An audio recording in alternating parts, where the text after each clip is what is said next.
पंचमो अध्याय। श्री सूत जी ने शौनकादिक ऋषियों से कहा, हे मुनीश्वरों, मैं और भी एक कथा कहता हूँ, आप लोग सुनिए। सतयुग में एक तुंगध्वज राजा नामक राजा था। वह अपनी प्रजा को पुत्र के समान मानता था और उनके पालन में तत्पर था। इस प्रकार का प्रजा पालक राजा भी सत्यदेव के प्रसाद त्याग देने के कारण महान दुख को प्राप्त हुआ। एक बार वह राजा वन में आखेट के लिए गया और बहुत प्रकार के बनेले पशुओं को संहार किया। इसके बाद वह घर की ओर प्रस्थान किया। मार्ग में एक स्थान पर वट वृक्ष के नीचे राजा ने देखा कि बहुत से ग्वाले बंदूक बांधों सहित श्रद्धा पूर्वक सत्यनारायण स्वामी का पूजन कर रहे हैं। इस प्रकार देखकर राजा अभिमान वश न तो उस स्थान पर गया और न ही सत्यदेव प्रभु के सामने मस्तक ही झुकाया। तत्पश्चात तो गोप लोगों ने पूजन समाप्त करने पर सत्यनारायण का प्रसाद राजा के समीप लाकर रखा तथा वे अपने स्थान पर आकर इच्छानुसार प्रसाद ग्रहण किए और राजा उस प्रसाद को त्याग कर चला गया। तब राजा को उस प्रसाद को त्याग देने से अत्यंत दुख प्राप्त हुआ। उसके 100 पुत्र मृत्यु को प्राप्त हुए और उसका धन धान नष्ट हो गया। तब राजा ने अपने मन में सोचा, सत्यनारायण प्रभु के प्रसाद त्यागने से ही मेरी यह दशा हुई है, यह निश्चित है। इस प्रकार सोचकर राजा शीघ्र ही उस स्थान पर गया जहां पर गोप सत्यनारायण स्वामी का पूजन कर रहे थे।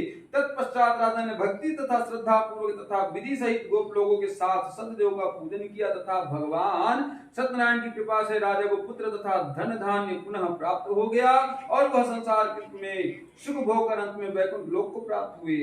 सूत जी महाराज बोलते हैं, हे शौनकादिक ऋषियों, जो मनुष्य सत्यनारायण प्रभु की इस परम दुर्लभ व्रत को करता है तथा मनोरथ सिद्ध करने वाला पुण्य कारक कथा श्रवण करता है, वह सत्यनारायण के प्रसाद से धन धान सब कुछ प्राप्त करता है। जो मनुष्य निर्धन है वह धनवान हो जाता है तथा जो बंधन में पड़ा है वो बंधन मुक्त हो जाता है तथा भय युक्त मनुष्य भय से छूट जाता है।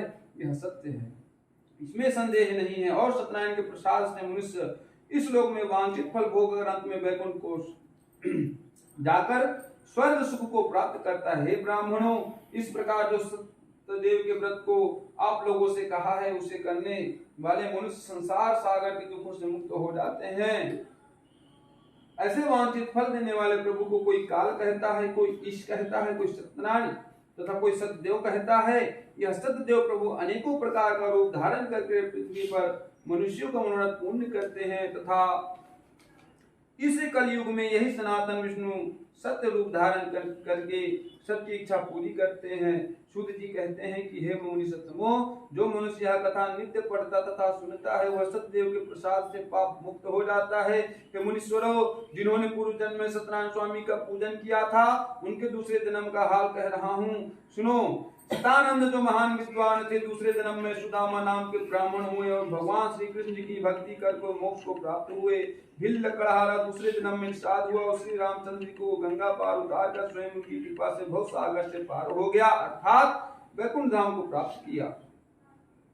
और उल्का मुख राजा दूसरे जन्म में महाराज दशरथ हुए जो भगवान श्री रंगनाथ का पूजन करके मोक्ष को प्राप्त हुए।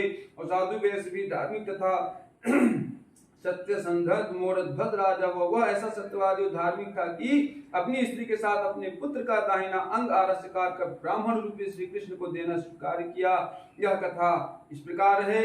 एक बार भगवान ने विचार किया कि मोरध्वज राजा बड़ा सत्यवादी है, इसलिए इसकी परीक्षा लेनी चाहिए।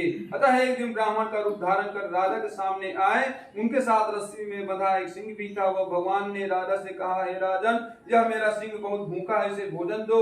राजा बोला, आपका सिंह क्या खाएगा? भगवान ने उत्तर दिया, तुम्हारे इकलौते पुत्र के दाहिने अंग का मांस खाएगा और साथ भी शर्त है, यह है कि तुम और तुम्हारी स्त्री आरस्य काटे और आंसू न बहे। राजा ने कहा, हे ब्राह्मण, शर्त के सहित मैं अपने पुत्र का मांस देने के लिए तैयार हूं। अंत में राजा ने वैसा ही किया जैसा ब्राह्मण चाहता था, परंतु आरे से चीरते समय लड़के की बाईं आंख से आंसू निकल आया। ब्राह्मण ने कहा, आंसू आ गया, अब तो नहीं खाएगा।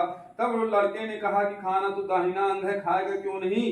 बाएं अंग को तो इस बात का दुख है कि ऐसा पतित है कि उसे नहीं ग्रहण किया गया, इसी से आंसू आया। ऐसा सुनकर ब्राह्मण रूपी भगवान बहुत प्रसन्न हुए और राजा को वैकुंठ धाम दिया। तुंगध्वज राजा दूसरे जन्म में स्वयंभू मनु हुए। वह संपूर्ण भागवत की कथा सुनकर मोक्ष को प्राप्त हुए। इति स्कंद पुराणे देवाखंडे श्री सत्यनारायण व्रत कथायां पंचमो अध्याय। बोलो सत्यनारायण भगवान की जय। जय। वृंदावन बिहारी लाल की जय।